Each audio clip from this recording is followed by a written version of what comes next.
Prabhu, your audio is off. Hare Krishna, Prabhu. Prabhu, your audio is off.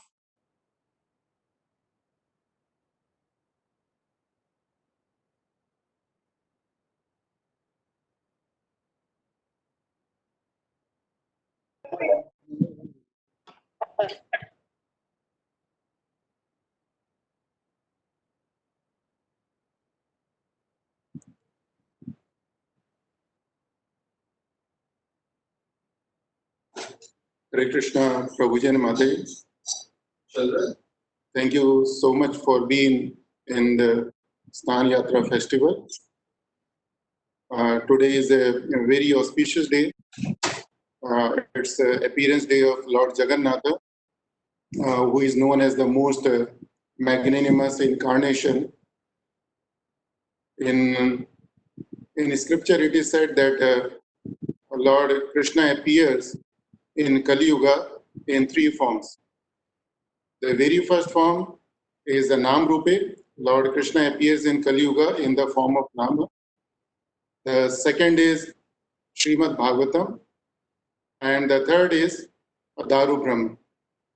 And when we say Krishna appears in the form of Daru Brahm, it means Lord Krishna appears in the form of Jagannath, then Baldev, his expansion, and Subhadra as his sister. In Bhagavad Gita, Lord Krishna says, Janam karam cha me divyam, evam yo veti tatvata, tyaktva deham punarjanam niti, mameti so arjuna. Lord Krishna says that my birth and activities are transcendental.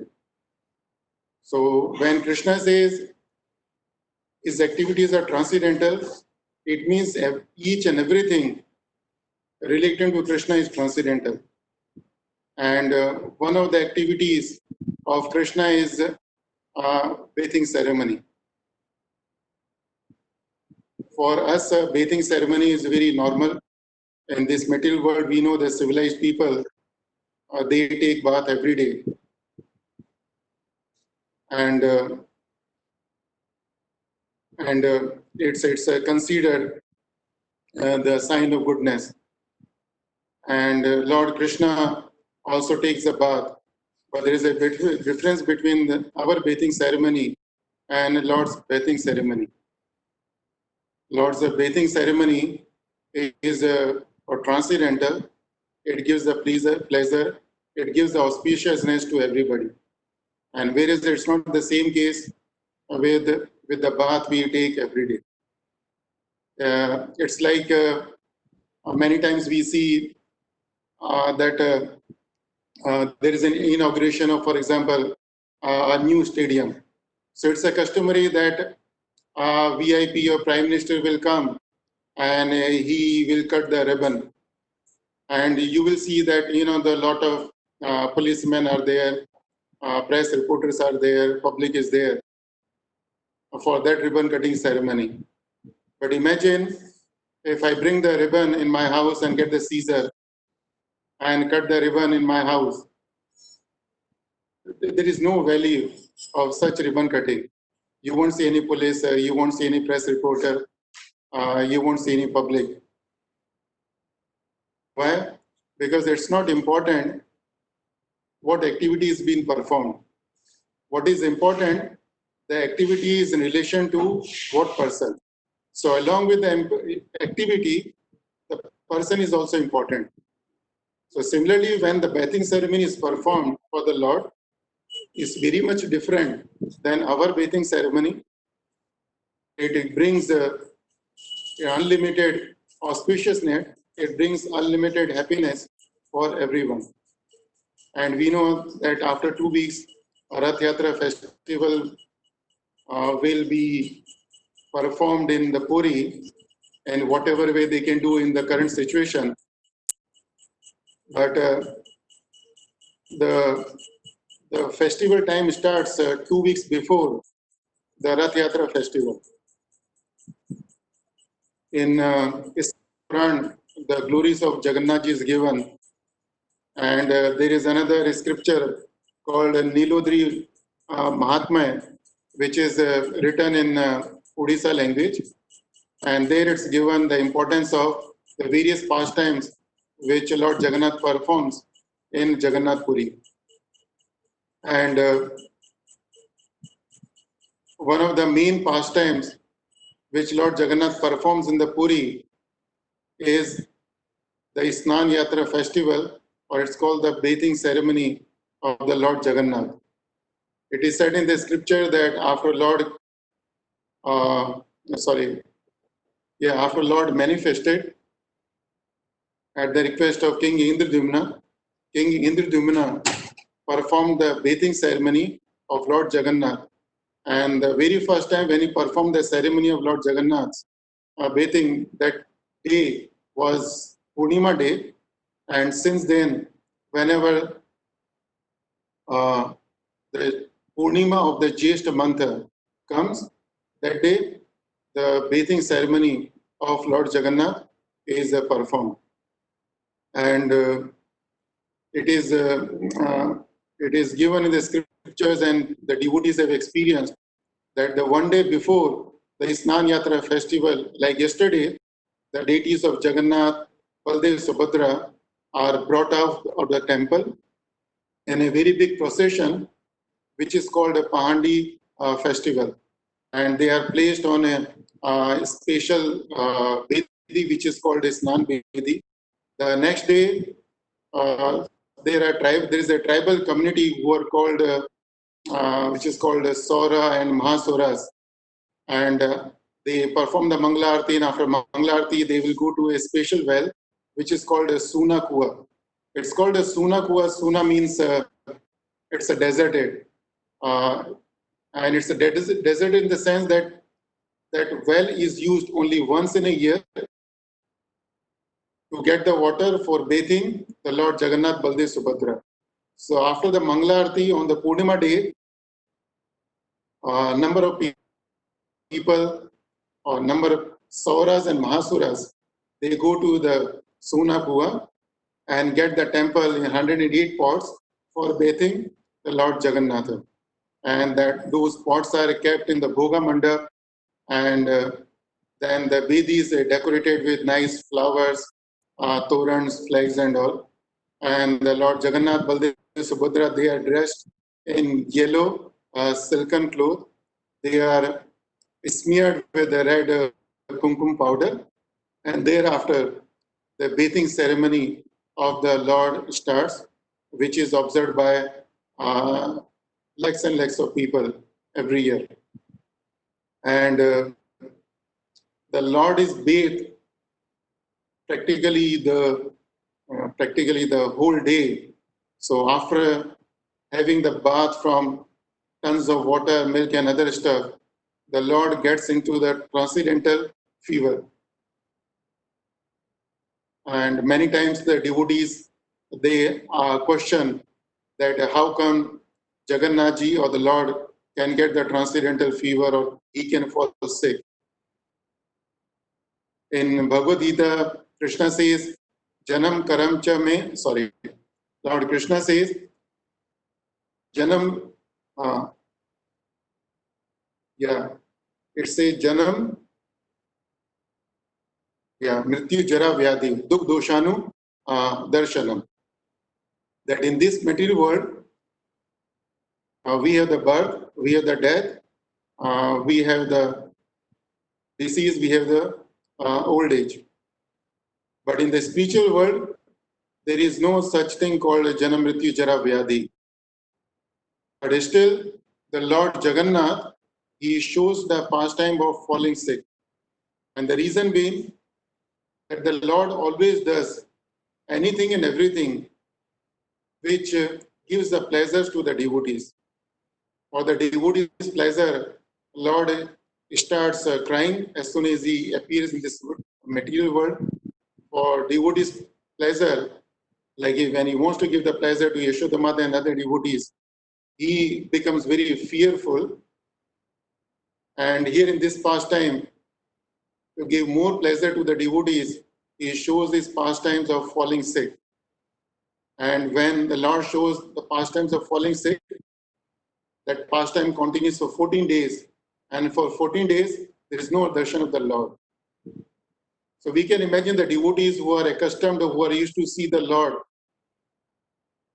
every day, and if they don't have the darshan of the Lord for 14 days, they will feel so much pain in separation from the Lord, like the gopis used to feel the pain when they were separated from Lord Krishna.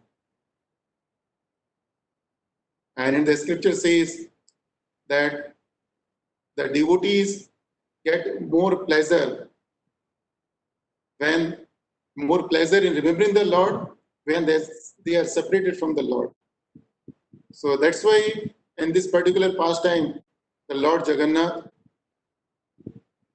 he keeps himself away for 14 days in the pretext of falling sick. Those 14 days, Lord Jagannath is fed with a lot of juices and mineral drinks. And after 14 days, the Lord Jagannath recovers from his transcendental fever. And on the 16th day, the Lord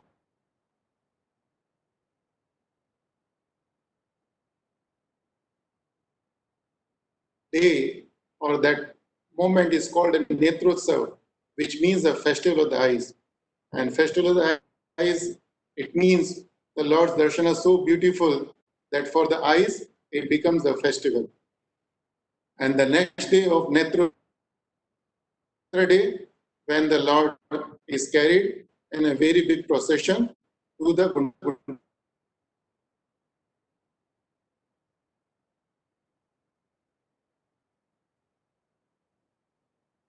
the various pastimes of the Lord in Puri before the Rath Yatra day, and it starts from the Isnan Yatra festival.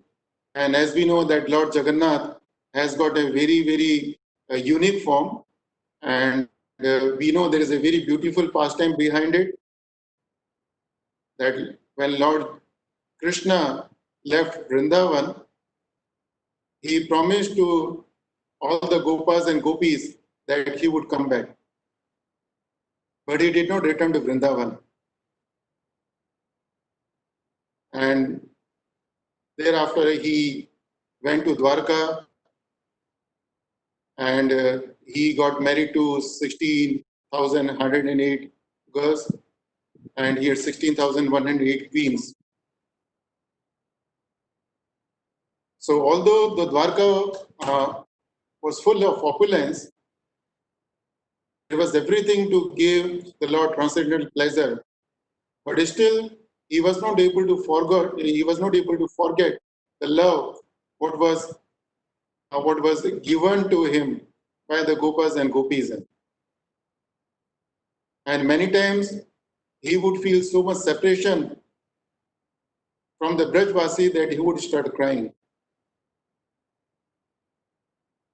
And nobody was able to understand what was the reason. So one day, Rukmani Devi, who was the chief of the queen, she inquired from Rohini Mata that, Mata, I always wonder that the Lord has got everything for his pleasure, but still, why does he cry many times? Why does he shout loudly, Radha, Radha, Radha? What is great in the Brajvasis? What did you do in Braja? So Rohini Mata said that you do not know how wonderful pastimes he performed while he was in Vrindavan. And when Rukmani Devi and other queens heard that Lord Krishna has performed wonderful pastimes in Vrindavan, they were all eager to hear. But Rohini Mata had a condition that she won't tell those pastimes when Lord Jagannath and Lord Krishna and Balram are there. The reason being that as it is, Lord Krishna was feeling so much separation from the Vrajvasis, and a lot of the times he would be in the tears. And if he hears those pastimes, then he would feel much more separation and he would cry much more. So one day, so happened that Krishna and Balram went to the forest, and that time Rukmani Devi requested Rohini Mata to share with them the pastimes of the Lord in the Vrindavan. So Rohini Mata said, fine, I am happy to tell you the pastimes of the Lord in Vrindavan, but on a condition that Krishna and Balaram, when they return, should not enter into the palace, because if they start hearing their own pastimes, they would start crying and she won't be able to complete the narration. So they elected, or they asked Subhadra Mata to guard the door, and she was asked to stand in the door and not allow Krishna and Balaram to enter into the palace. But as we know, there is a verse, Naham Vasami Vaikunte Yuganam Hrideshu Bhava Mad Bhatra Yata Gayate Tatra Tishtami Narada. So Lord Krishna says, wherever my devotees are chanting my glories, I am there. So as soon as Krishna and Balaram got to know that his Vrindavan pastimes are being narrated in the palace, they all returned before their scheduled time. But what they found, that the door was locked and Subhadra Mai was standing with her both hands stretched like this. And they wondered what is happening inside. So she said that inside Rohini Mata is narrating your Vrindavan pastimes. So Lord said, okay, we also want to go inside. So she said, no, you cannot go inside. But Lord was very eager to hear his own pastimes. And when Krishna Balaram insisted, so Subhadra said, you can't go inside, but what you can do, you can stand here next to me and you can hear the pastimes, your pastimes in Vrindavan, which are being narrated by Rohini Mata.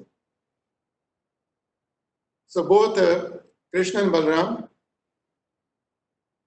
Jagannath ji, he stood on the left hand side of Subhadra Mata, and Balaram ji, he stood on the right hand side of Subhadra Mata. And all three started hearing the Vrindavan pastimes. And those pastimes were so sweet, that all three, they lost their external consciousness. We have the example in the material world that when we want to hear something very important, or for example, if we get a very important phone call, we try to find a quieter place to take that call, or to hear the person who wants to speak to us. So we will go away from the crowd in order to avoid the external distraction. But if the call is even more important, then we want to close the senses which causes the external distraction. So when I am hearing an important person speaking to me, I will go to a quieter place and I want to pay the full attention, then I would close even my other ear also, because the ear causes the distraction. So in case of a Lord, when he wants to pay full attention to his pastimes, he does the same thing. He gets into complete ecstasy.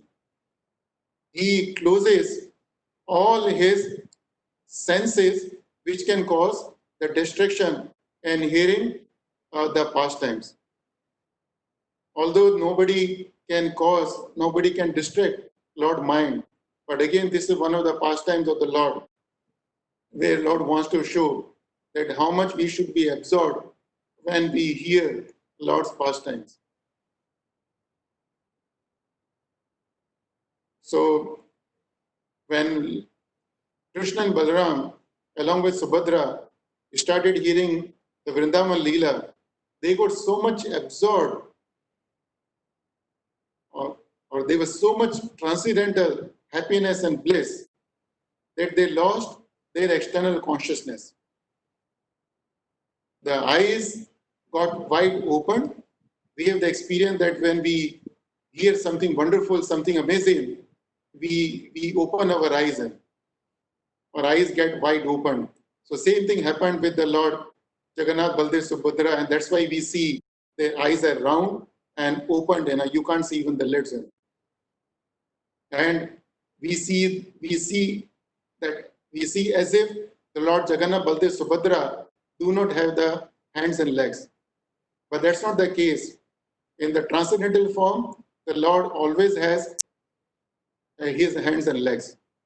But in this particular pastime, the Lord got so much absorbed in the transcendental ecstasy that all the limbs got contracted.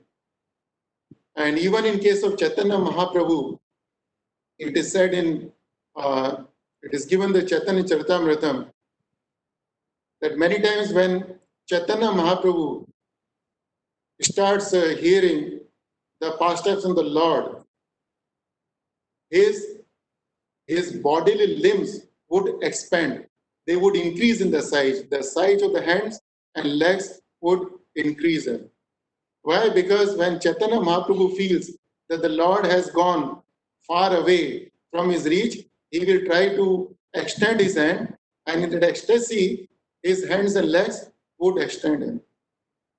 And when Lord Chaitanya feels that the Lord is just next to him, then his bodily limbs would start contracting. And in the transcendental ecstasy, we know that Chaitanya Mahaprabhu would even get faint many times.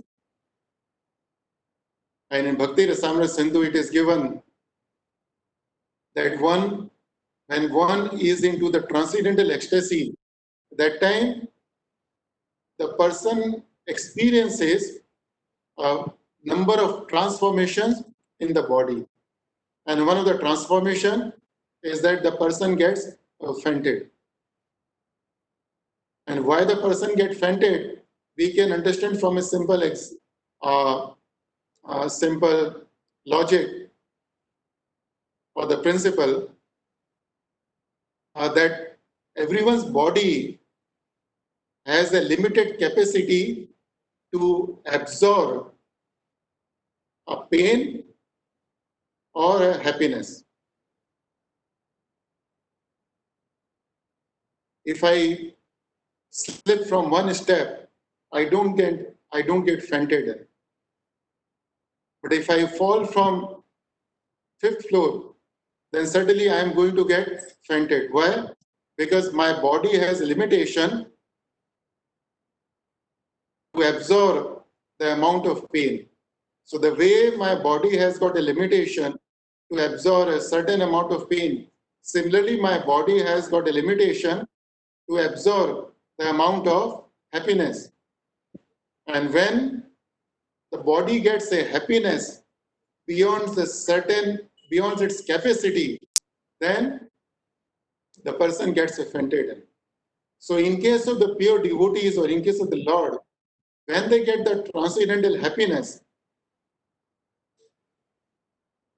they are not able to absorb that happiness. And due to that reason, they get affected. So when Lord Jagannath, Baldev, Subhadra manifested these wonderful forms after hearing wonderful pastimes, Narad Muni appeared on the spot, and Narad Muni requested that, my Lord, this form is so beautiful, and I request you that you please allow the general mass of the people to have the darshan of this beautiful form. And that's one of the reasons that the Lord Krishna and Balaram, along with the sister Subhadra, appeared in this world in a particular form known as Jagannath Baldev or Subhadra. So this is in brief about the Lord's particular form which we see in the temple. But the important principle we learn from this pastime is about the hearing or the extent of absorption we should try to have when we want to hear Krishna's Madhurya Leela Guna Rupa Namnam. Whenever we have the opportunity to hear Krishna's pastimes, his forms, his qualities, and his names, we should try to have full absorption. We should save ourselves from any kind of distraction. We should avoid any kind of distraction. And if we do it, then we have the chance that we can get some transcendental bliss when we are hearing Lord Krishna's pastimes, hearing about his wonderful forms, hearing about his qualities, and hearing about his names. We all have the experience of chanting Lord Krishna's name every day. We all chant Hare Krishna mantra every day. So we are all chanting, that's very good. But the point is that how do we chant? That is more important. And today we will discuss a few things related to the chanting, particularly how to have a better chanting.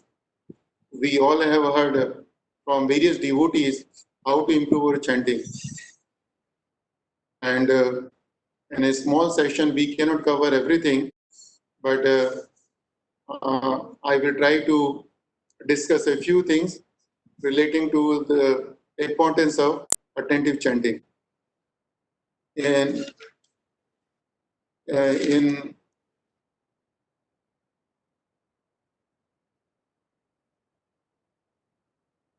our scriptures, we know that the 10 offenses are given, and we are advised to avoid those 10 offenses while chanting the holy name.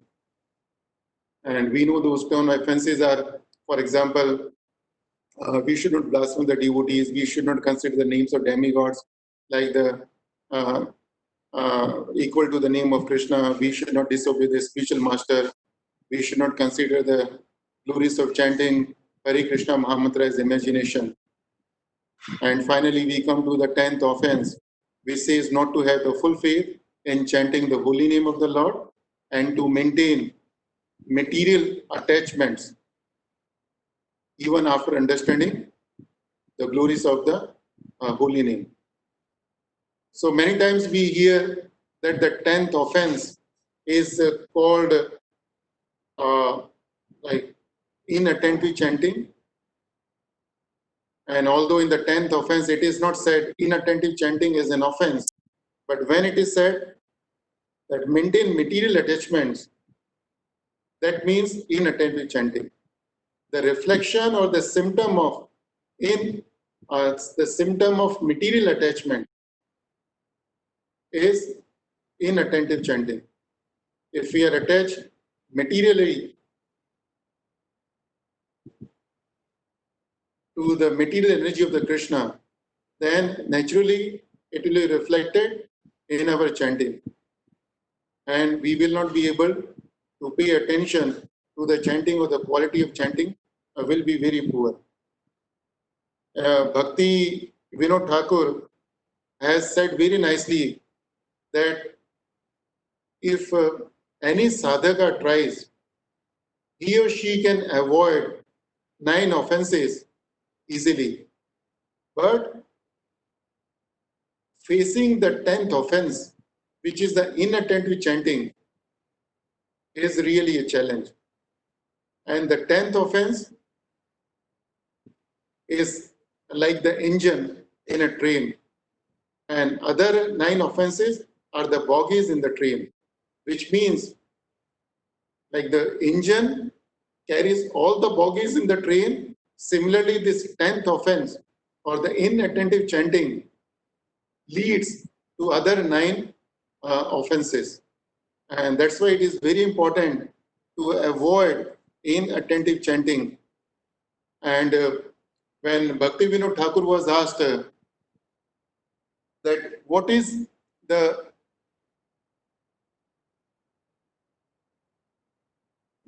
definition of inattentive chanting? So he did not give a detailed definition, but he mentioned beautifully that inattentive chanting means indifference, laziness, and restlessness. 3 things he mentioned. That inattentive chanting means indifference, laziness, and restlessness. And what is the meaning of indifference? The indifference means neglecting our chanting. It means sometimes we do our committed rounds and sometimes we do not do our committed rounds.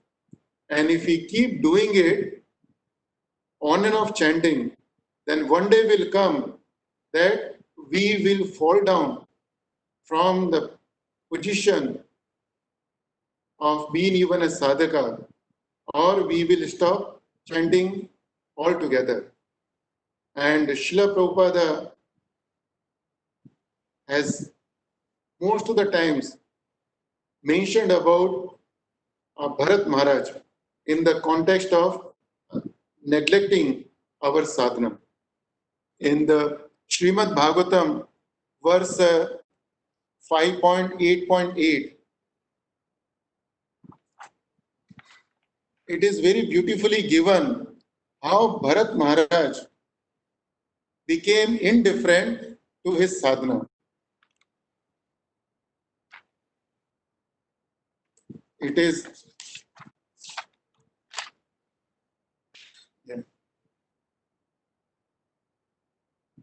so in the Srimad Bhagavatam 5.8.8, Srila Prabhupada mentions in the translation that gradually Bharat Maharaj became very affectionate toward the deer. He began to raise it and maintain it by giving it grass. He was always careful to protect him from the attacks of tigers and other animals. When it eased, he patted it, and in this way he always tried to keep it in a comfortable condition. He sometimes kissed it, and out of love, he sometimes kissed it out of love. Being attached to raising the deer, Bharat Maharaj forgot the rules and regulations for the advancement of spiritual life, and he gradually forgot to worship the Supreme Personality of Godhead. After a few days, he forgot everything about his spiritual advancement. So this is the result of indifference we can learn from the episode of Bharat Maharaj. That in the beginning, he thought that it is his duty to take care of a small deer. But he didn't realize that how unknowingly he got drifted into the indifference to his sadhana. And within no time, as Bhagavatam says, he forgot everything about his spiritual advancement. And in purport, Srila Prabhupada says, from this we can understand how we have to be very cautious in executing our spiritual duties by observing the rules and regulations and regularly chanting the Hare Krishna Maha Mantra.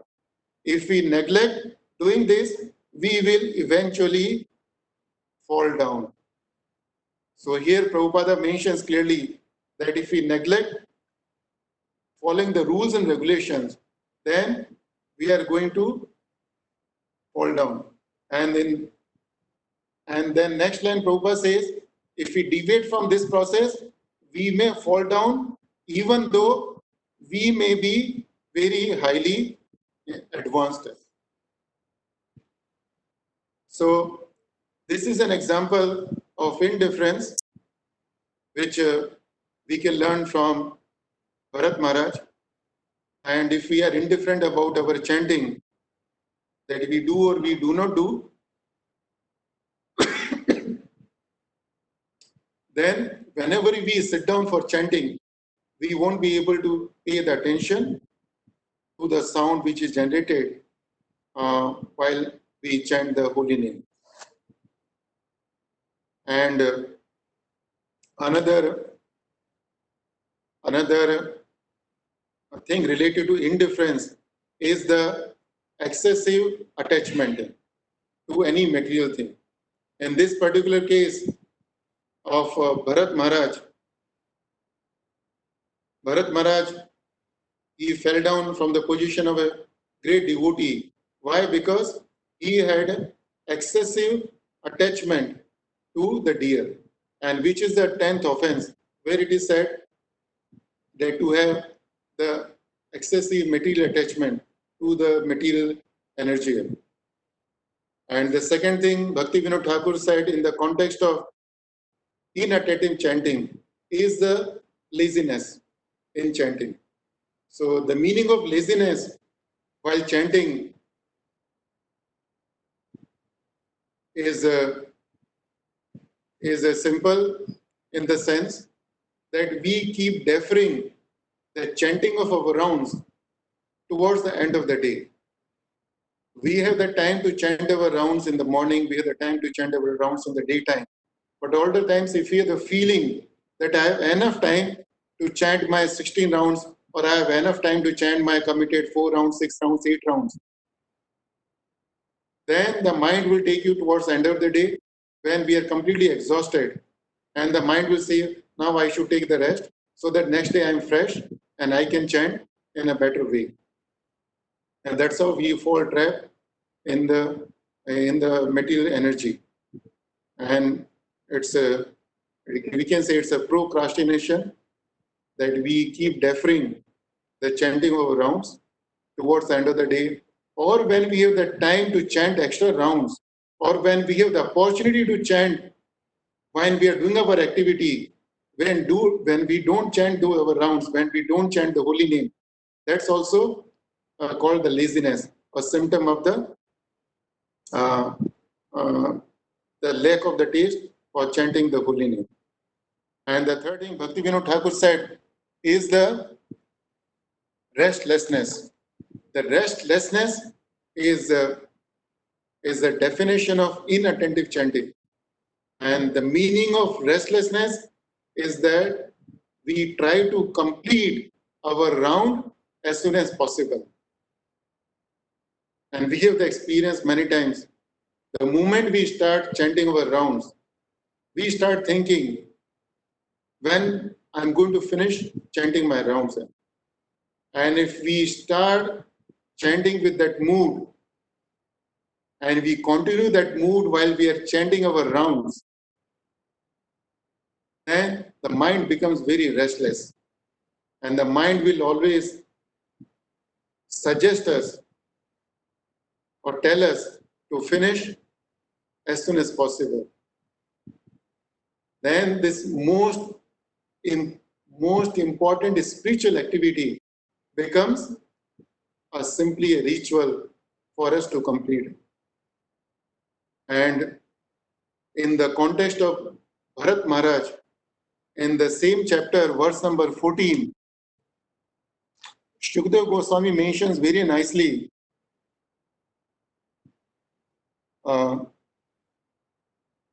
that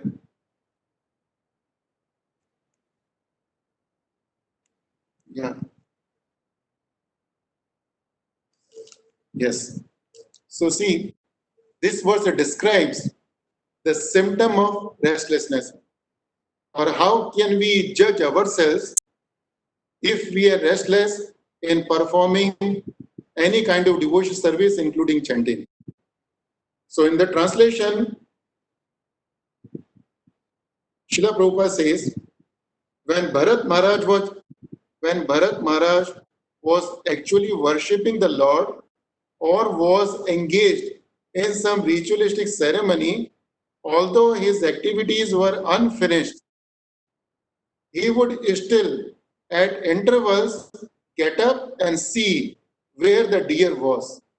In this way, he would look for it, and when he could see that the deer was comfortably situated, his mind and heart would be very satisfied, and he would bestow his blessings upon the deer, saying, "My dear calf, may you be happy in all respects."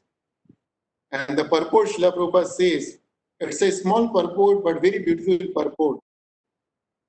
Srila Prabhupada says, because his attraction for the deer was so intense, Bharat Maharaj could not concentrate upon worshipping the Lord or performing his ritualistic ceremonies.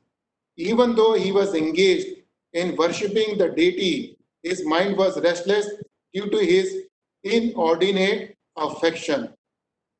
While trying to meditate, he would simply think of the deer, wondering where it had gone. In other words, if one's mind is distracted from worship, a mere show worship would not be of any benefit. The fact that Bharat Maharaj had to get up at intervals to look for the deer was simply a sign that he had fallen down from the spiritual platform. So the sign of restlessness means that we don't complete our round. Rather, before we complete our round, the thing is not important, but still we stop chanting, we don't complete our round, and we attend to any material activity. And if we keep doing it, then this will lead to inattentive chanting. So the restlessness means, as we hear in the context of Bharat Maharaj, we don't complete our devotion service, we don't complete the devotional activity in which we are engaged and attend to material activity like Bharat Maharaj was doing. And if we do it, then this is an inattentive chanting, which, as Bhakti Vinod Thakur says, it leads to all other anarthas, all other offenses. So we get to know now what is the inattentive chanting from Bhakti Vinod Thakur. Inattentive chanting means if we are indifferent means sometimes we do, sometimes we do not do. We are lazy. We keep postponing the chanting our minimum number of rounds towards the end of the day. Or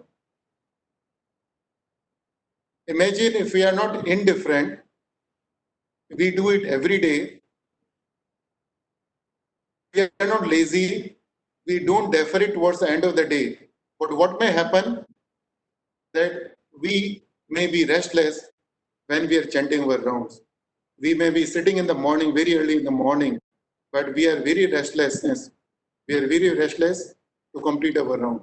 And if we do all this or any of these three things, that is a symptom of inattentive chanting. And now here I have got a few points relating to the obstacles to attentive chanting. And I have written about 15 points which we can call the obstacles to attentive chanting. So one of the obstacles to attentive chanting, or why we are not able to pay attention to the sound vibration which is coming from the holy name, is the offense against the holy name, which is the Vaishnava Aparadha. The very first offense against the holy name is blaspheme the devotees who have dedicated their life for preaching the holy name.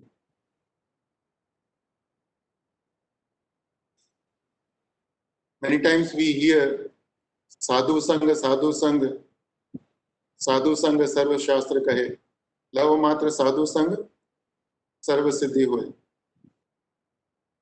That in all the scriptures, sadhu sangha, sadhu sangha, sadhu sangha, it is mentioned that everyone should try to have the association of the devotee, and it is so important just that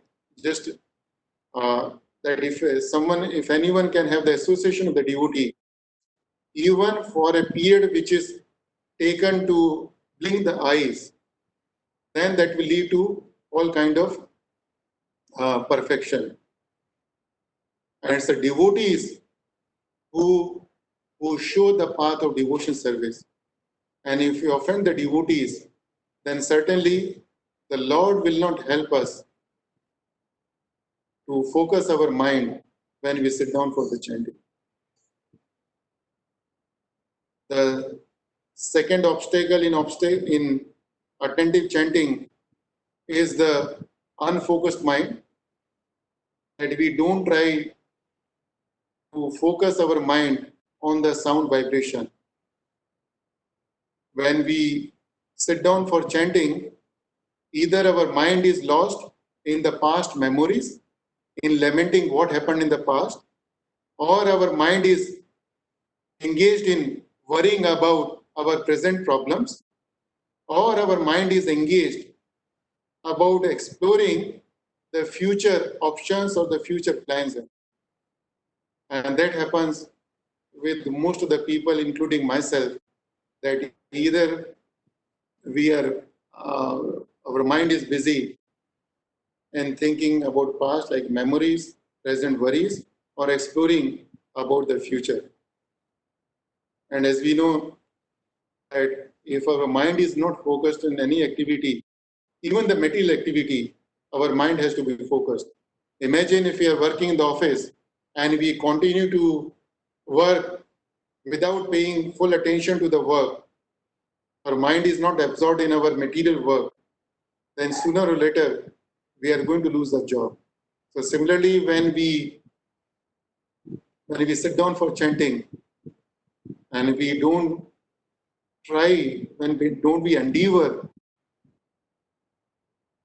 to focus on the sound vibration,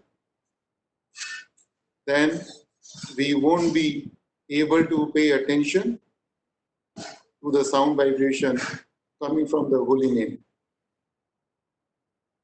And the third obstacle to attentive chanting is the sleeping. The sleeping is another energy of Maya, energy of Krishna in the form of Maya. And we have the experience that as soon as we start chanting and we complete 1 round, 2 round, 3 round, the tendency is to fall into sleep. And there's several reasons to fall into sleep. One of the reasons is that we are lazy. And lazy means, we take a very comfortable position to chant. We sit down on the sofa with a very nice cushion on the back and on the seat. And with that cozy position, surely we are going to fall asleep. Another reason we get into sleep is that we don't sleep on the time. If we sleep late or we don't have enough sleep, then we tend to get into the sleep when we are chanting. Another reason of falling into sleep when chanting is overeating. That if we eat heavy prasadam in the night before we sleep, then certainly when we sit down for chanting, or even if we are working in the office, we would tend to fall into the sleep. So that's another obstacle to attentive chanting. Then prajalpa, the mundane talks when we are chanting, or we entertain others when we are chanting, that will lead to the offensive chanting. And we have the examples, and we see many times the devotees in the temple or even in the house programs, that there is a time allocated for chanting the number of rounds. And as soon as the devotees start chanting, due to the restlessness or due to the inability to focus on the chanting or due to the lack of the taste for chanting,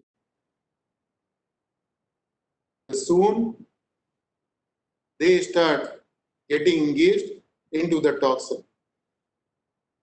And it's not only the prajalpa, we should try to avoid even the spiritual talk also during chanting. Right? And if we don't do it, then again it leads to the offensive chanting, which will not give us the desired result. And another obstacle to chanting or attentive chanting is we are not prayerful. We don't chant in a submissive mood, or we don't pray to the Lord when we are chanting. All the time we are advised that when we are chanting, we should pray to the Lord, the Lord, please engage me in your devotion service. Please engage me in your devotion service. Please engage me in your devotion service. But if we experience, or we can, or we all try, we can try to think that last time when I chanted my round, if I chanted my last round this morning, or if I chanted my last round yesterday, how did I chant my round? Did I chant my round in a prayerful mood, in a submissive mood, in a mood of surrender to the Lord? And if the mood, if the prayer is not there, then that's inattentive chanting. Or we can say that's offensive chanting,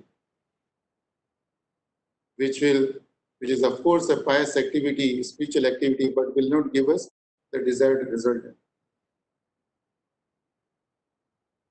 And the devotees, I think Prabhupada used to say that if we don't pray while we are chanting, then it's a mechanical chanting. And mechanical chanting means like you play a tape recorder, and the tape recorder will also chant Hare Krishna, Krishna Krishna, Hare Hare, Hare Ram, Ram Ram, Hare Hare. But the tape recorder will not go to Golok Vrindavan Dham by chanting Hare Krishna, Krishna. Tape recorder will not attain Krishna Prema.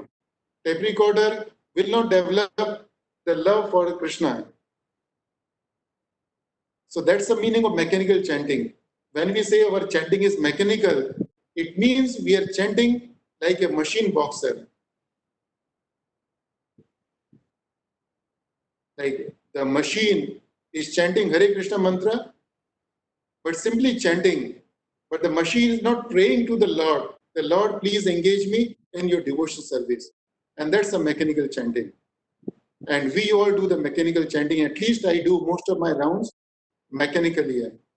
So we should remember that chanting is certainly beneficial, but achieving the desired result, the Krishna Prema, or engaging in pure devotion service will take a long, long time.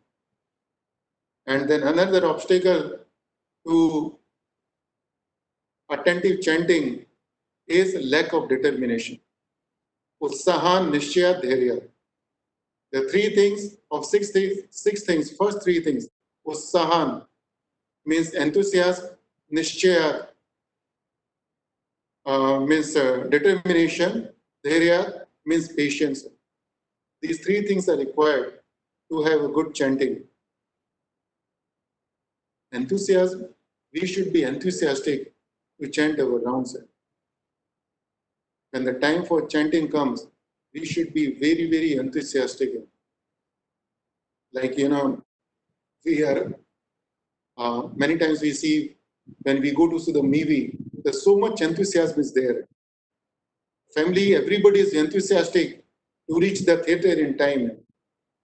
They would do each and everything so that they reach the theater cinema hall 5 minutes before the show starts. That's enthusiasm. But we have the experience when the time for chanting comes, that enthusiasm is missing. When Chaitanya Mahaprabhu says, Namna Makari Bahuda Nij Namna Makari Bahuda Nij Sarva Shakti. Namna Makari Bahuda Nij Sarva Bahuda Nij Sarva Shakti. So Chaitanya Mahaprabhu says that there are unlimited names of the Lord. And Nij Sarva Shakti, the Lord says that I have invested my all energies in those names. So if Krishna has invested all his energies in his holy name, then shouldn't we try to invest all our energy when we chant that holy name?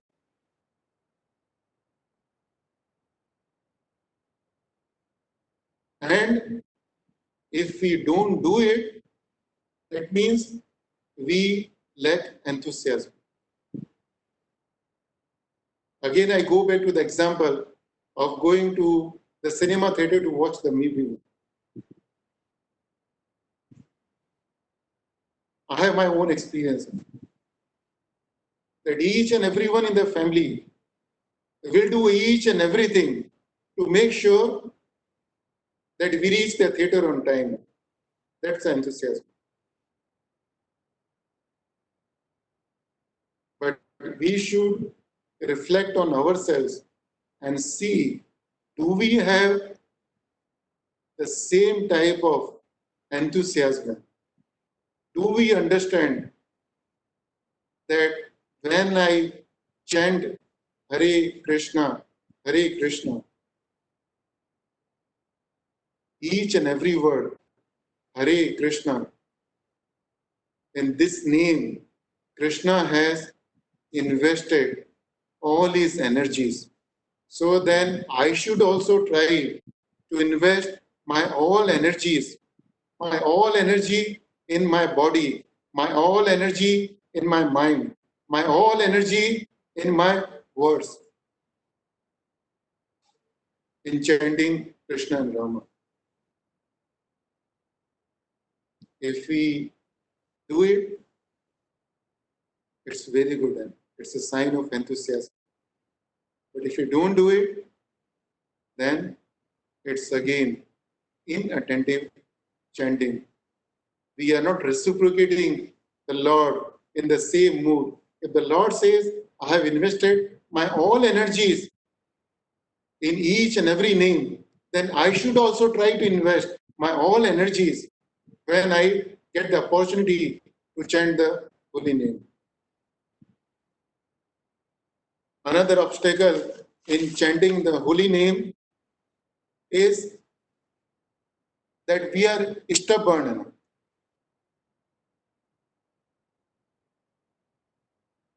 Stubborn means we are not ready to take the suggestions from Guru Sadhu Shastra. Guru Sadhu Shastra, they tell us how to improve our chanting.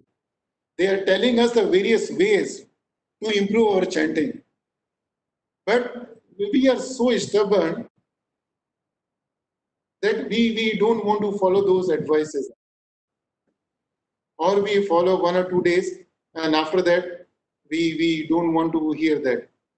Or today we know that there is a discussion about improving the chanting.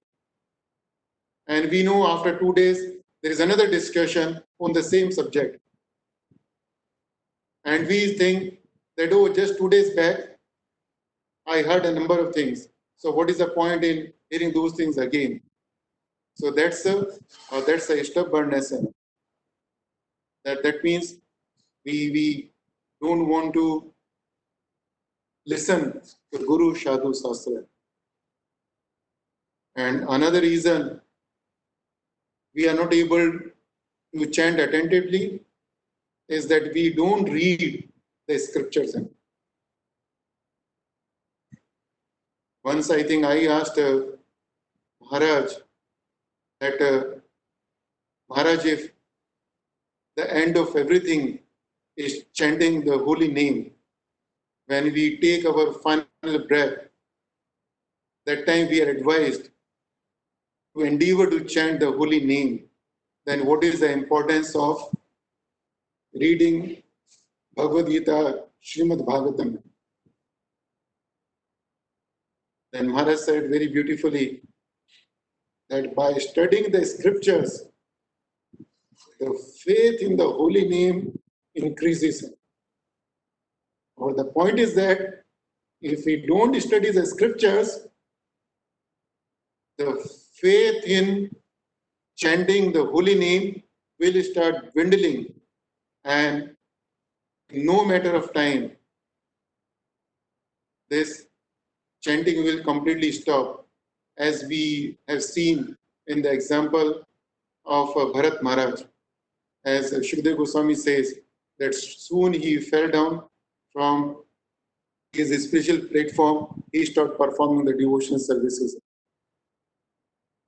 And another reason or another obstacle in attentive chanting is that we have the pride, we have the ahankar. If today I am able to chant my rounds attentively, then soon we get the ahankar that, oh, today I was able to chant very attentively. We don't express our gratitude. We don't extend our thanks to Krishna and Guru Maharaj that because of your mercy, I was able to chant my rounds attentively. Rather, we get the pride. And next day, when we sit down for chanting, then we think, oh, last time, or yesterday I chanted very nicely my rounds. So now, paying attention or being attentive is not a difficulty. Or on Ekadashi day, able to chant 25 rounds, or sometimes able to chant 64 rounds. Then we start bragging that, oh, I chanted 20 rounds, chanted 24 rounds, 25 rounds, 64 rounds. And when that ahankar creeps in our mind, then sooner or later, we will start losing the attention to the chanting.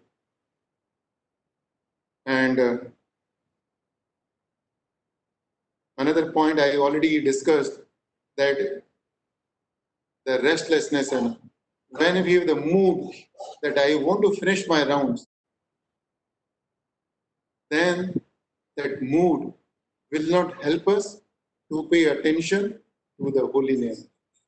So we should keep watching ourselves, that are we in the restless situation, or we are sitting in a peaceful mood and mood of surrender to chant the holy name. And another obstacle to chant with attention, that we don't realize the importance of chanting, and how important is the chanting in our spiritual life. Srila Prabhupada used to say that the 90% of our spiritual journey lies in attentive chanting. Srila Prabhupada used to say that our spiritual beats or our Japmala is our ticket to go to the Golok Dham. The chanting the holy name is the only way to connect ourselves with the Lord. And if you don't understand the importance of the holy name, then that leads to one of the 10 offenses of the holy name, that where it is said that consider the glories of chanting Hare Krishna Mahamantra imagination. So we should understand that how important is the chanting. Then it's a lack of humility and tolerance, which is another reason or obstacle to attentive chanting. Pranadapi shunichena tarorapi sahishunu. Amanina manadena kirtaniya sadahari. The rule for chanting, the rule for always chanting sadahari. The very first thing, prana, api shunichena. Humility. The humility is reflected in so many ways. And in the context of spiritual life, the humility is reflected in our dealings with the devotees, in our dealings with the spiritual masters, and not only spiritual masters when physically is there, but dealing with spiritual masters' instructions. And of course, dealing with the people around us. And the tolerance, tarorapi sahishnuno. The tolerance means that how much tolerant we are to our current material situation. And we have the experience, we all have the experience that there is no time when we are free from the sufferings.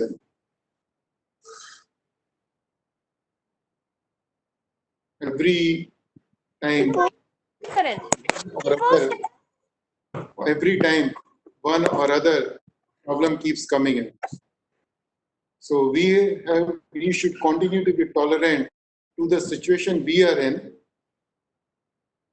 And in that situation, we should try to continue to chant them. And if we don't have that mood, then that becomes an obstacle in chanting. And that may lead to the indifference also, that we may not be able to chant our full rounds. And another obstacle to chanting is that if we have the bad habits, we don't want to do any endeavor to change those bad habits. And the bad habits, it can relate to several things.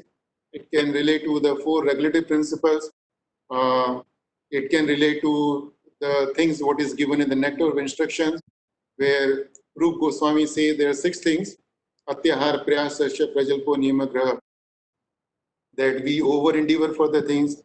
We engage in Gram Katha. We insist on doing the things simply for the sake of doing without knowing why we should doing the things.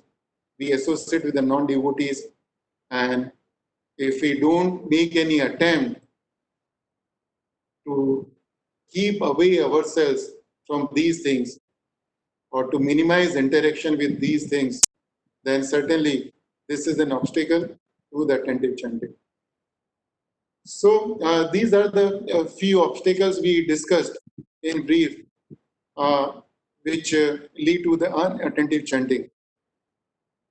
Now, in the last few minutes, let's look at the few things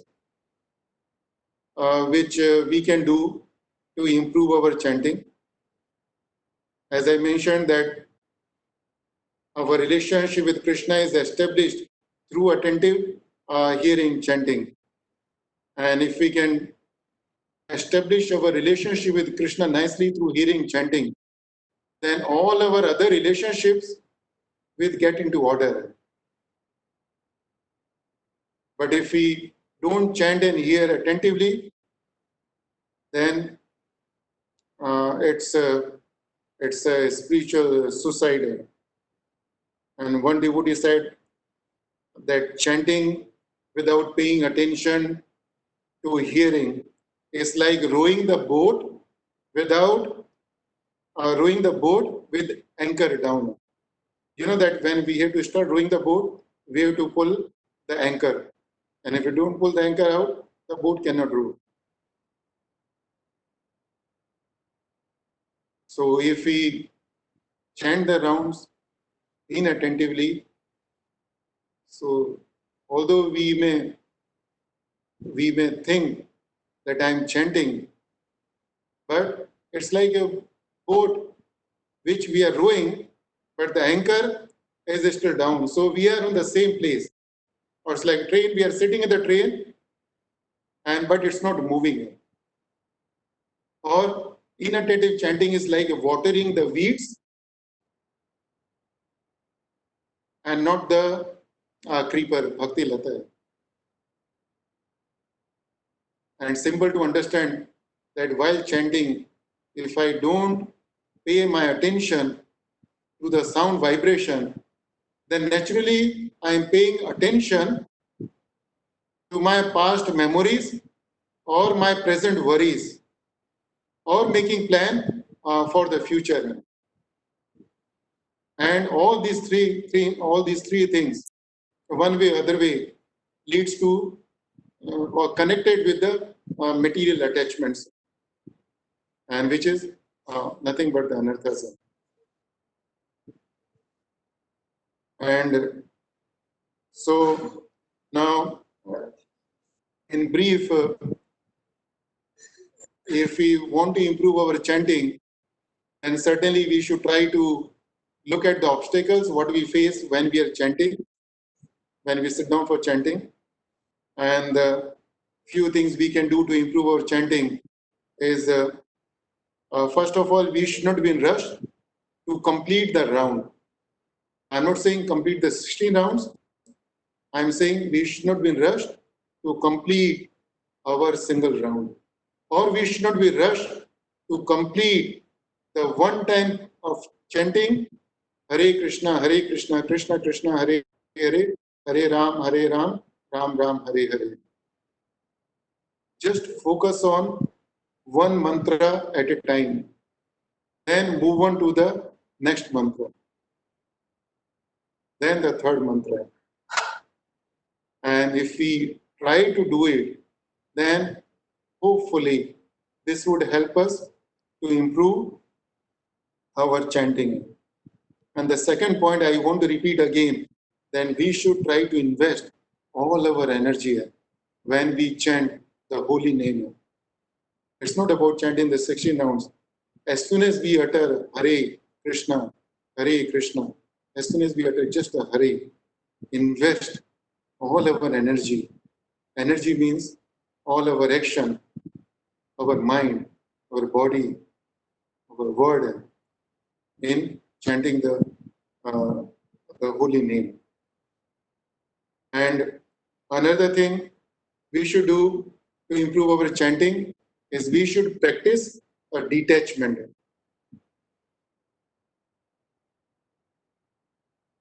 When Arjuna said to Krishna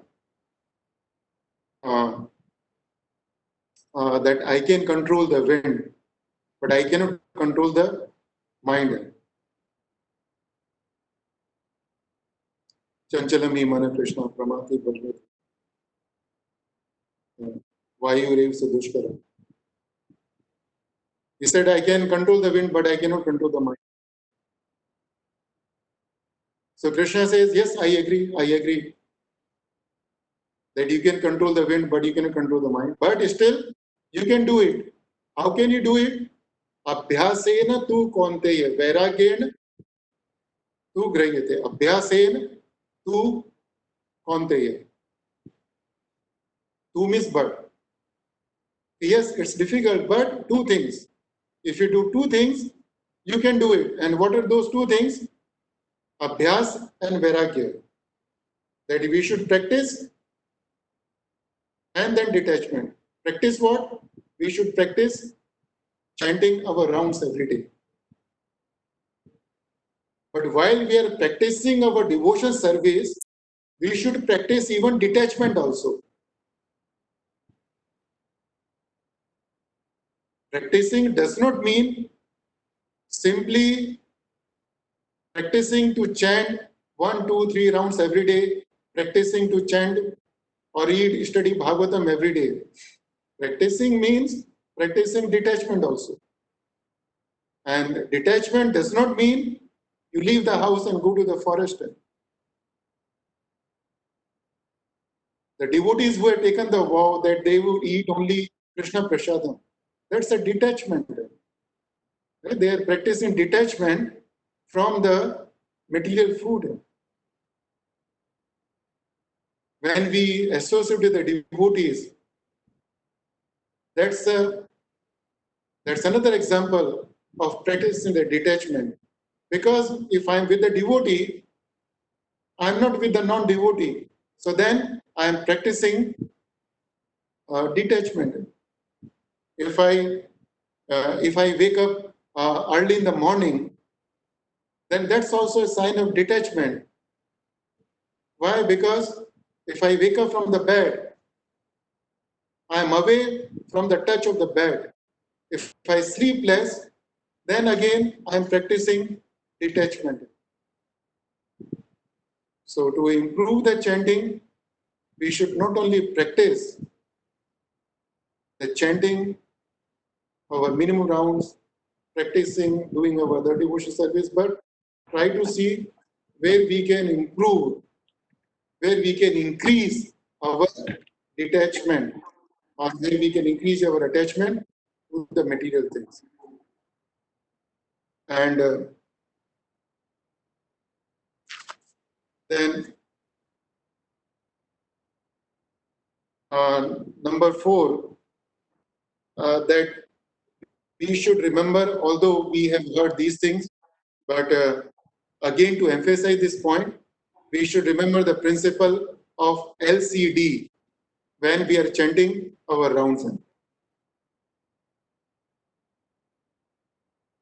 LCD, it's a beautiful meaning when we chant our rounds. Let's don't say the rounds. When we chant the holy name, when I say just Krishna, right? Krishna, as soon as I say Krishna, I should be chanting it loudly.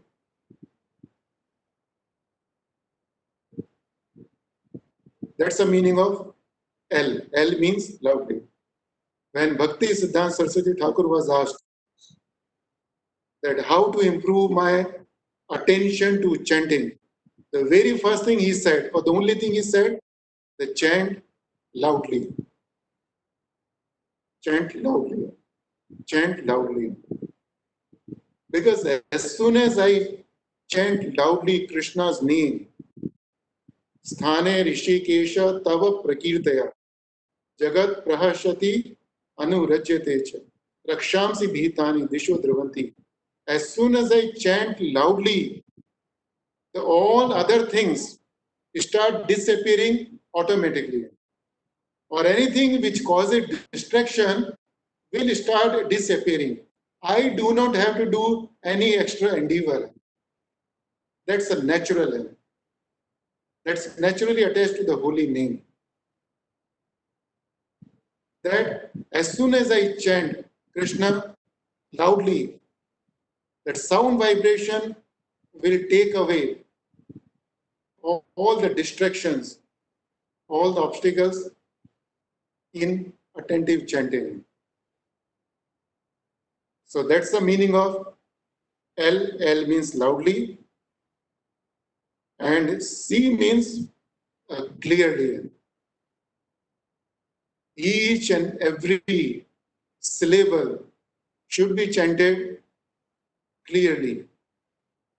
Hare Krishna, Hare Krishna, Krishna Krishna, Hare Hare, Hare Ram, Hare Ram, Ram Ram, Hare Hare. Every syllable should come out very clearly. When we dial a telephone number, the number has got sometimes 8 digits, 9 digits, 10, 11, 12, 16. I do not know how many maximum digits. Right? So, but imagine a telephone number has got 7 digits. And of 7 digits, you dial 6 digits correctly and you make mistake in dialing one digit. So do you think you will be able to reach to the person you want to speak? No, we won't be able to talk to the person we want to speak. So similarly, we should understand that each mantra has got 16 names. Hare Krishna, Krishna Krishna, Hare Hare. Hare Ram, Ram Ram, Hare Hare. If we miss anywhere, any of the name, any of the syllable, then we should understand that we missed out one of the 32 numbers. Like each mantra has got the 16 names and each name has got the 2 syllables in it. So that's how the 32 syllables are. Or we can say this Hare Krishna Mahamantra is a telephone number. It has got 32 digits. And if I don't dial one digit correctly, means if I don't chant one syllable clearly, that means the number is incorrect. And we should understand that if I am able to chant Hare Krishna clearly, it is Krishna's mercy. We do not know how long this mercy is going to continue with us. I know the example of a devotee who met with an accident. His gums were full of the stitches. The tongue was carrying 3 or 4 stitches. He wanted to chant his rounds, but the tongue was not allowing to chant Krishna, Krishna, because the tongue has to vibrate to chant Krishna. So it's really the mercy of Krishna if we are able to pronounce clearly Hare Krishna. We should understand this point, and if we don't understand it, then certainly the mood will not be there and we will not be clear in our chanting. So that's L means loudly, C means clearly. That even a single digit should not be dialed incorrectly. And third is D. D means distinctly. Distinctly means when we try to hear a sound distinctly, we should hear Hare Krishna, Hare Krishna, Hare Krishna, Hare Rama, Hare Rama. That's the distinctly. Each and everything should come out, not only come out. Chanting clearly means come out. It's coming out from my mouth and tongue here. But D stands for distinctly hearing it. Once Srila Prabhupada said, the devotees was asking, what is the difference between japa and chanting? Yes, japa means silent chanting and chanting means chanting loudly. So immediately Prabhupada said, that doesn't mean silently or loudly. What is important is hearing it. That whether I'm chanting silently or loudly, we should be hearing it. But silently, we should remember, we are not in a position of Haridas Thakur, where we can chant 64 rounds sitting silently in our mind.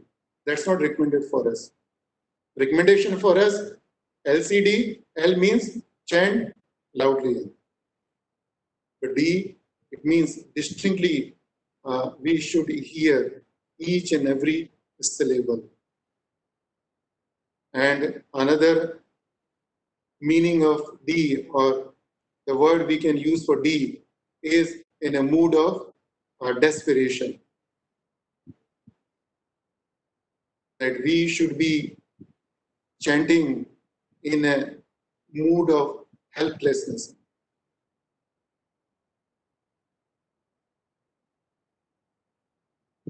When Guru Maharaj came to our house first time, and he delivered so many classes, recited so many verses, but the only verse I remember distinctly is the verse where he chanted, Apannaha samsritim ghoram, yannama vivasho granam, tataha sadhyo vimuccheta, yad viveti swayam vivam. Apannaha samsritim ghoram. That we should have the feeling that I'm entangled in this material world. There is no other way. There is no way other than chanting the holy name. There is no other shelter. There is no other remedy. Or this is the last time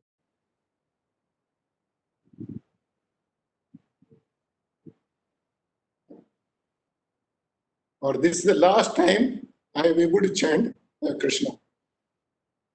So when we have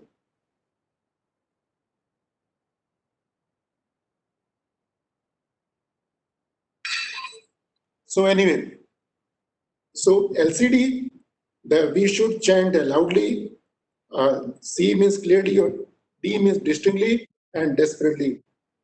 Desperately means the helplessness mood in it. That there is no way, there is no shelter other than Krishna.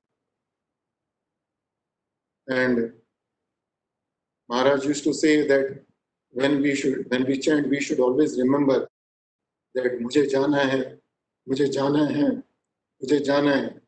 So that means the mood should be that this is my last opportunity to chant Hare Krishna, Krishna Krishna, Hare Hare, Hare Ram, Ram Ram, Hare Hare.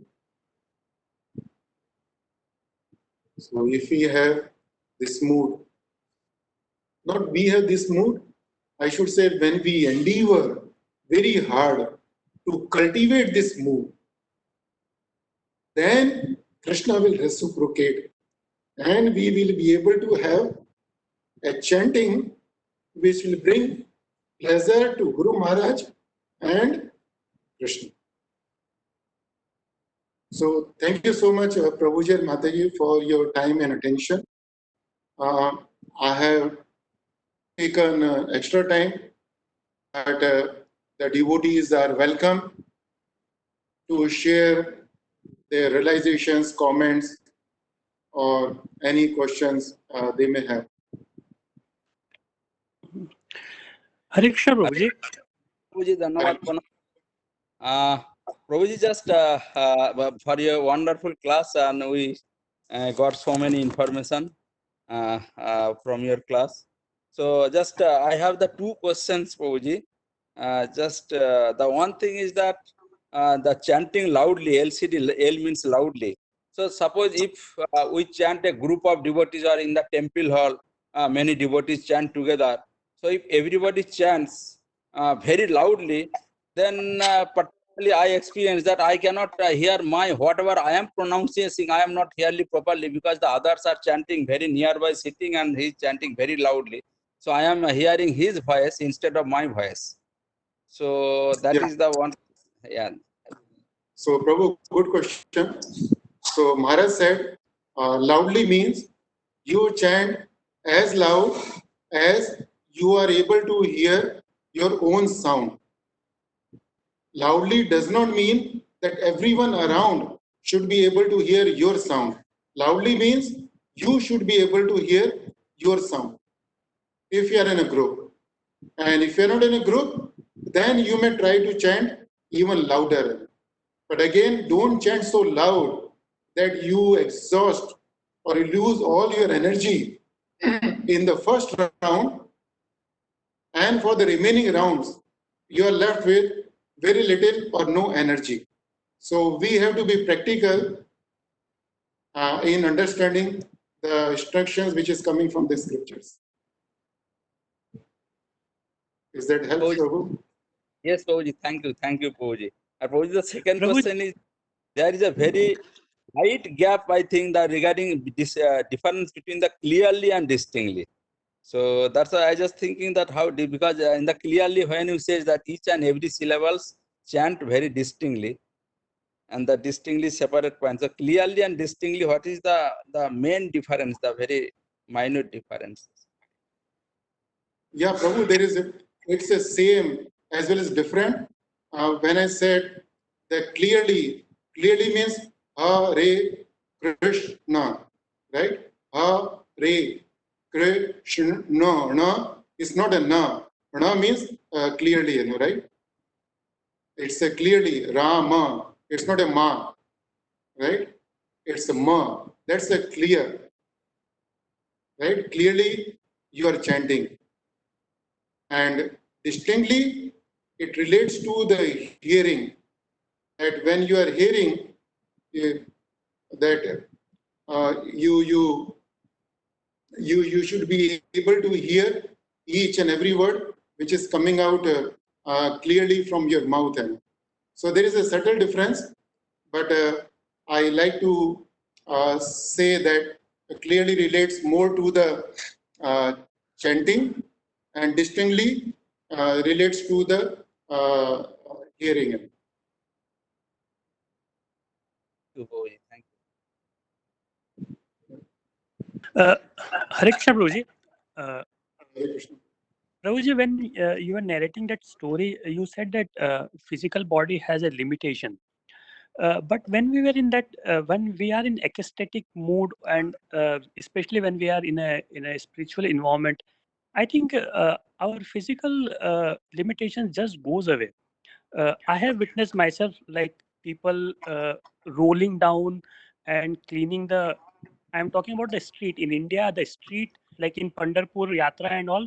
They do this yatra on all rolling. So and but they cannot do it if it is not a yatra. So when we do a spiritual activity, I think our physical limitations just goes away. I don't know. I may be wrong. Yeah, fine. So that's true. Same thing I said, Prabhu, that when we get deeply absorbed in the devotion service or in our attempts to please the Lord, then we forget our bodily discomforts. Like, so you gave the example, the people go for the Pandharpur Yatra, they forget the bodily discomfort. On the Janmashtami, when we fast whole day without any water, we forget that bodily discomfort. Right? If forgetting bodily discomfort is one thing.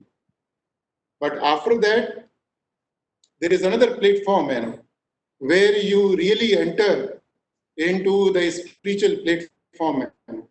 And that has got a different levels which are given in the nectar of instructions, where our body experiences different kinds of transformations.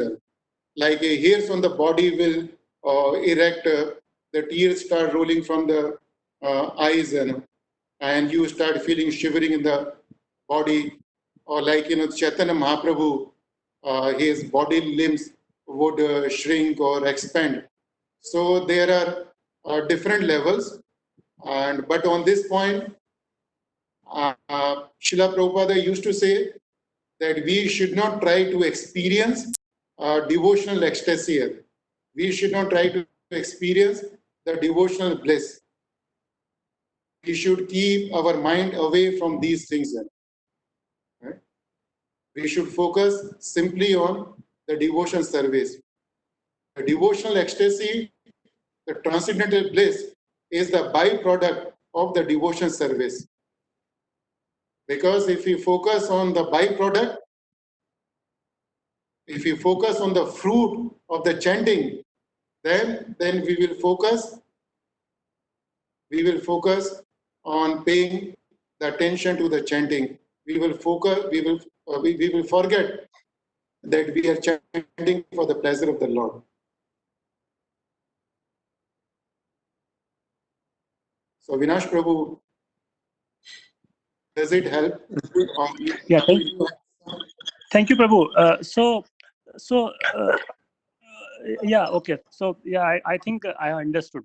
So Prabhuji, why it happened that when we are into that, we just do it. We we can just roll over like 50-60 kilometers. People just roll over on the street and they go to Pandharpur. Like why? What? Like how it happens, Prabhuji? Yeah, Prabhu, because Prabhu, how it happens, I have seen many people, they do it. They take a vow, they want to please the Lord by performing the devotion service. Offering the obeisance is also a devotion service, and they think that this is the way the Lord will be pleased. So they do it. But in this context, we should remember that by performing the devotion service or that kind of devotion service doesn't mean they have come to the level of Chaitanya Mahaprabhu or they have come to the level of a pure devotee. The sign of devotion, the detachment is a sign of devotion. Otherwise, what happens? Many times we see these kind of people. I am not condemning these people, but many times we see the people who show the symptoms of ecstasy, but as soon as the symptom is over, they get into all those things which are prohibited according to the scriptures.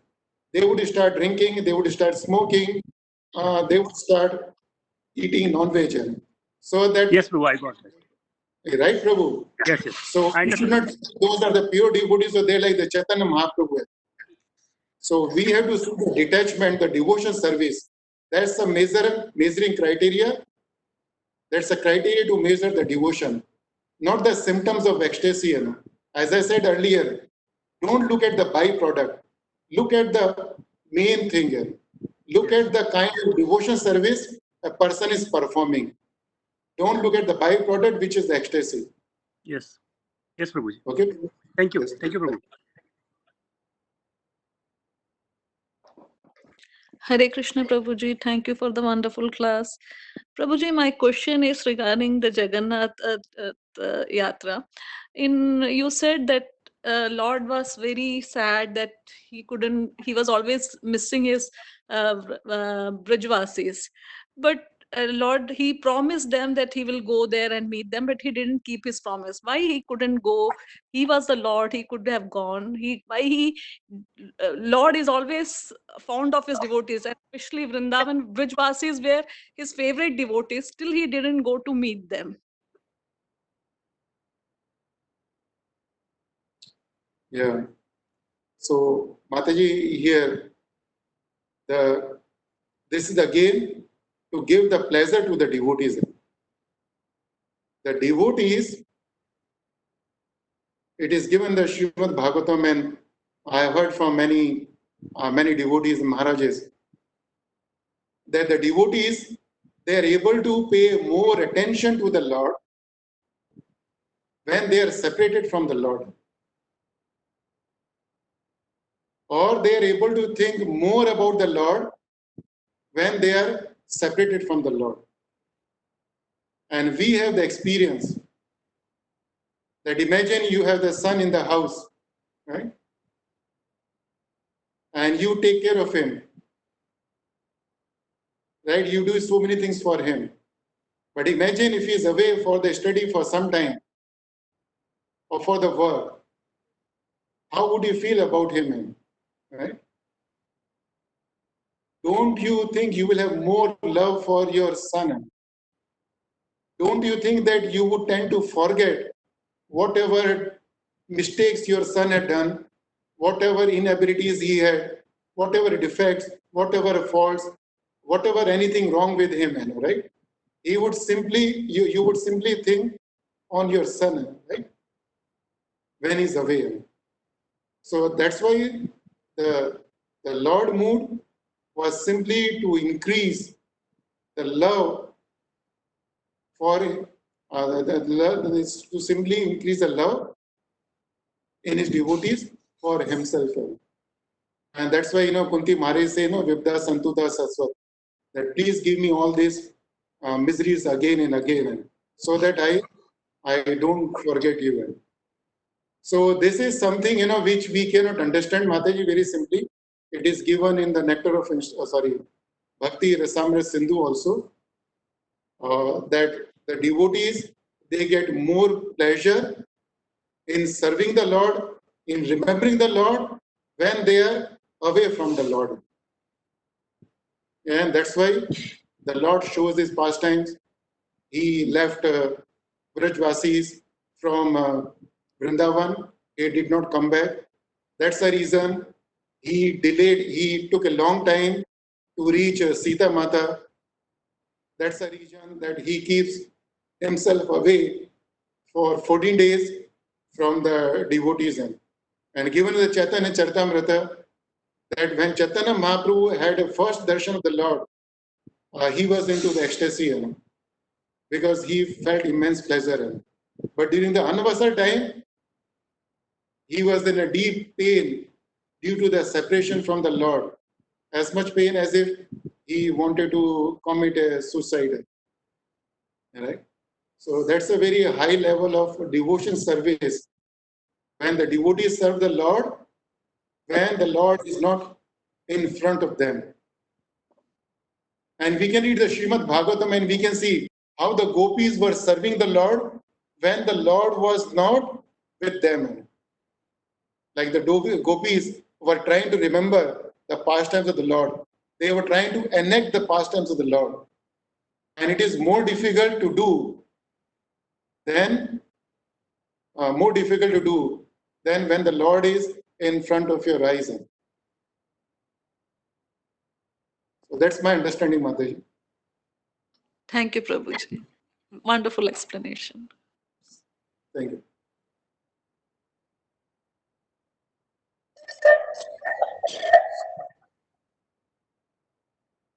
Hare Krishna, Prabhu. So, thank you so much, Prabhu and Mataji, for your time and patience and attention. Grateful to you. And we are thankful to Guru Maharaj, Radha Jagannath, for giving us the opportunity. This is satsang. Hare Krishna. Hare Krishna.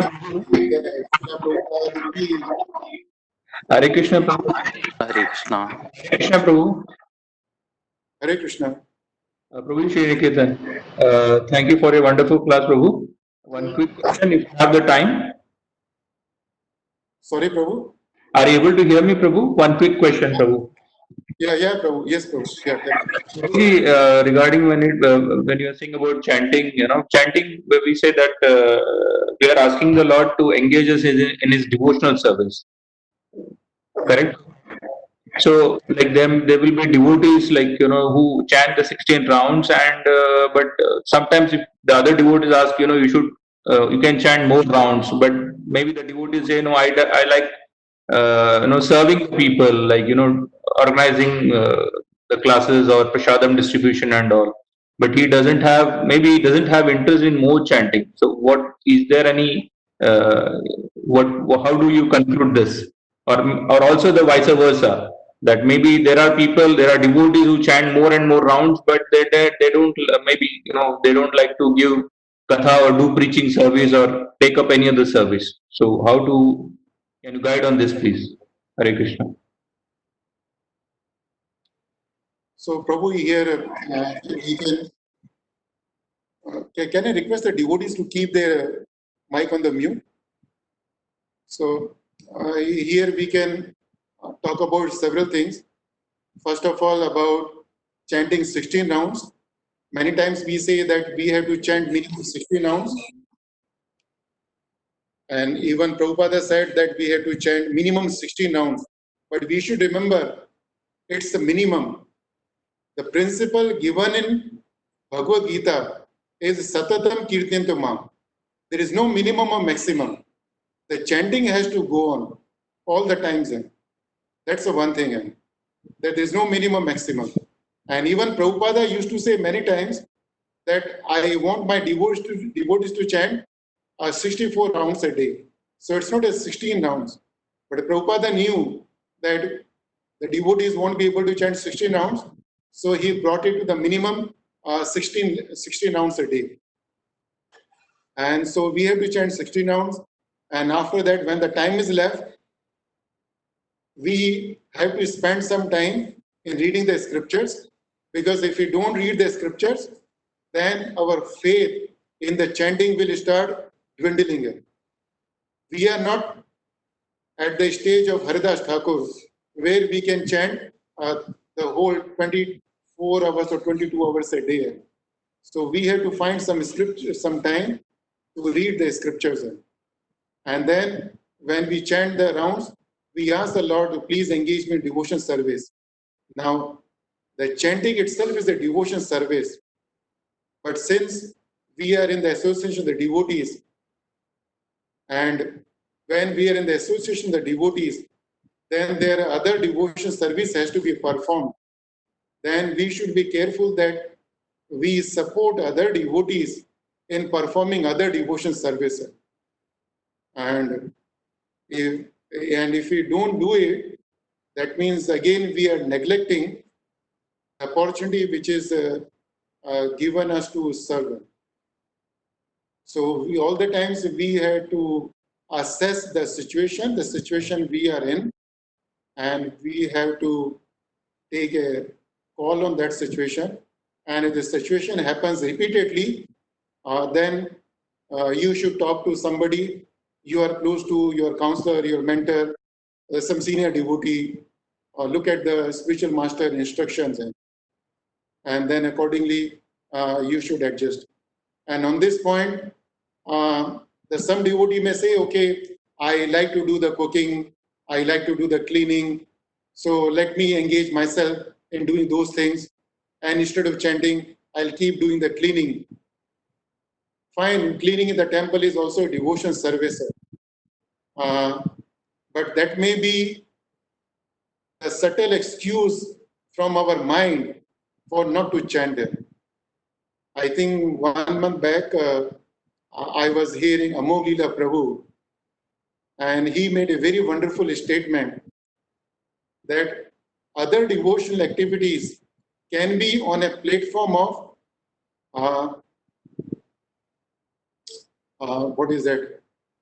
psychophysical.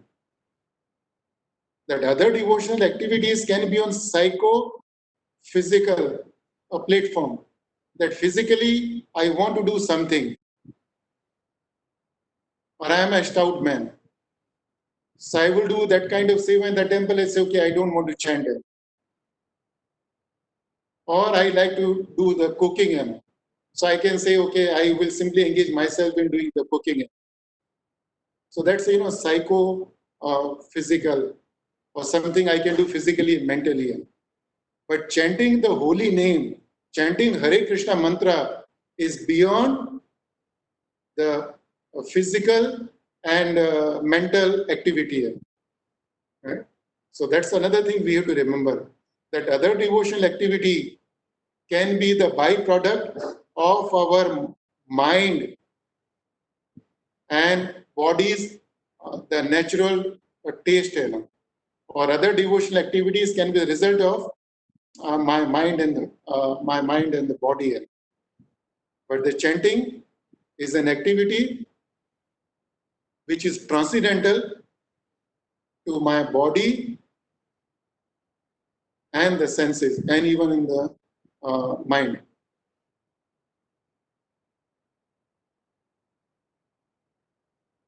So this is from my side, Sriniketan Prabhu.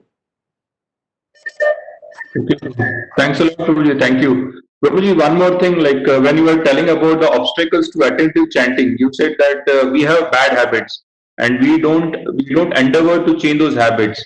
Like you are quoting that, following the 4 regulative principles, or, only taking, for example, taking only Krishna Prasada. Right, Prabhu? Yeah. Prabhuji, then we have like devotees, as you also know, many devotees who are initiated and they're staying in labor camps. You know, over here, like in other Emirates, I believe in most of the Emirates these days, they don't allow the devotees to cook. You know, so they are forced to take the meals which is prepared by somebody else. How can one get help on this, Prabhuji? We cannot ask them to, given the current scenario, given the current situation also, you cannot ask the devotees to leave the job. Yeah, Prabhu, see this. Just Krishna Prasadam is the highest platform of, the devotion service. One of the highest principles in the devotion service, eating only Krishna Prasadam. Correct? We should endeavor to do it. But if there is a situation where it cannot be done, then we have to live with that situation. And as I said, one of the obstacles in devotion service is Tranadapi Shunichena. Shunichena means tolerant. We have to be tolerant to the situation where we are in. And if I'm in a situation where I don't have the Krishna Prasadam, then to keep my body and soul together, I have to eat something. So then I have to accept it while remembering the Lord. And Krishna will make the arrangement for the person who is sincere to have only Krishna Prasadam. In our congregation, we have the devotees who just take only Krishna Prasadam, right? And Krishna makes the arrangement for them because they are sincere in their endeavor. In my case, I am not sincere in just having only Krishna Prasadam. So probably Krishna has not made the arrangement for me. So I eat even outside, right, Prabhu? So people who are working in the camp, they are in a helpless situation. But I know the devotees who are in, many devotees who are in the camp, they had no option but to eat non-veg or eat vegetarian, but not offer to Krishna. But they had the desire, and Krishna made the arrangement for them to get the prasadam. Right? So it all depends, Prabhu, on our endeavor when we are chanting Him.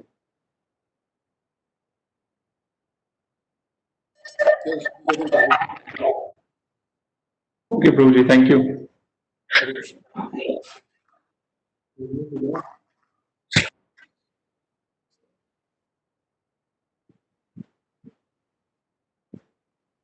Okay, Girvardhari Prabhu. Sorry, Prabhu, but then again you said this is one of the reason for inactivity chanting. बोलते हैं जैसे जो खाते हैं जैसा अन्न वैसा मन. So how do we help in that, Prabhuji? And those are I understand when you said that might be that was their desire, but now they have a sincere desire. So yeah, so Prabhu, continue chanting in the same situation. This will lead to the bad chanting, but constant bad chanting will lead to the purified chanting. If I am not able to chant my rounds properly, does not mean I stop my chanting. I have to continue my chanting even if I'm the worst chanter in the world. The chanting does not have to be stopped in any situation. No, doesn't matter how sinful you are or you can be, right? The very first principle is to chant. Everything is secondary to the principle of chanting, right, Prabhu? So it doesn't matter that a person is eating non-veg, eating Krishna Prasadam, consuming alcohol, whatever he or she is doing. The only principle, the very first principle is chant.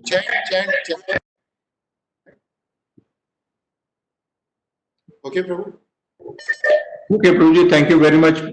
What has happened in Prabhuji, we have also come across a scenario wherein the devotees just to avoid this eating from outside, what they have been doing. For example, I came across a case of labor camp devotees where they were making the prasadam in the night, and the same that time they are having a fresh meal, and next day they are taking that same prasadam and having it 2 times, like in the morning and afternoon.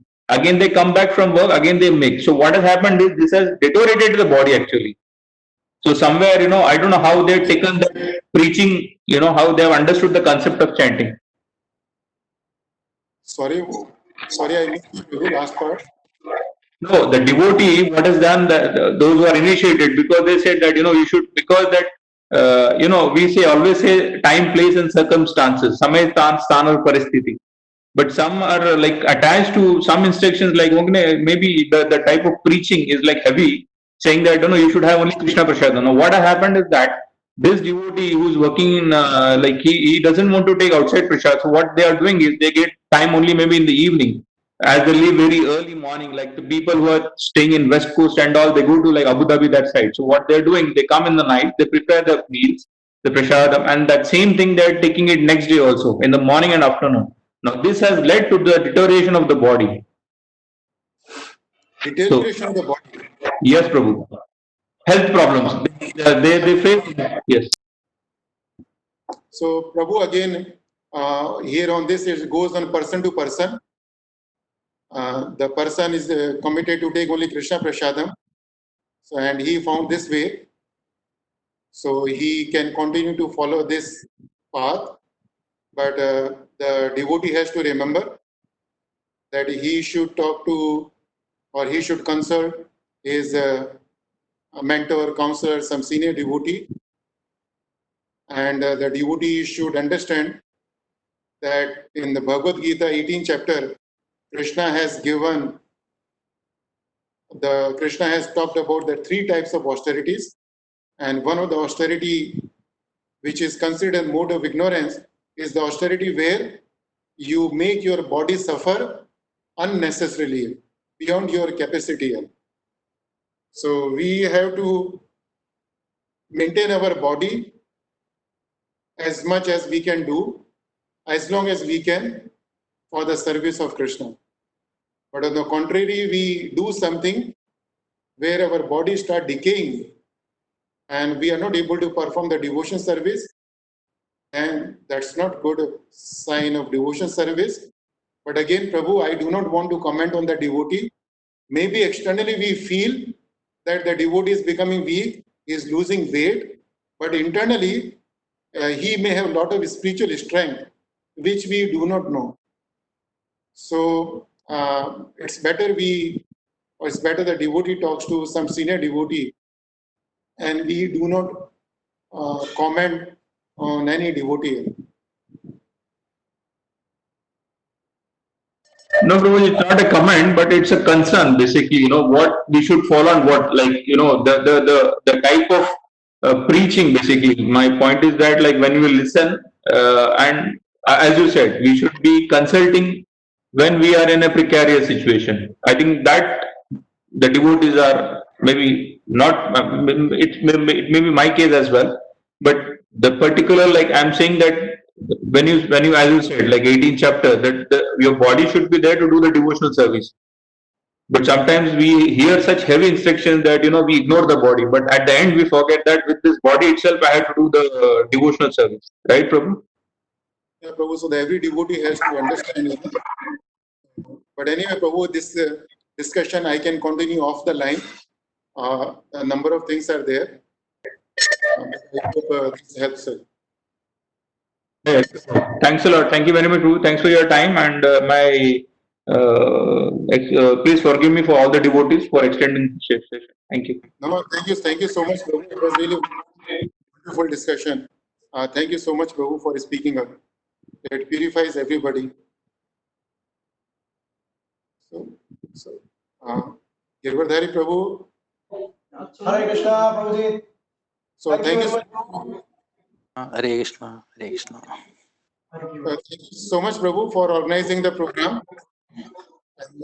I believe we should give a viram now, and Krishna willing, we will connect again next week at the same time and continue with the Krishna Katha. Okay, Prabhu. Thank you very much. So nice, Prabhu. Very nice. Prabhu. Able to at least learn something about chanting. Yes. Thank you, Prabhu. Hare Krishna.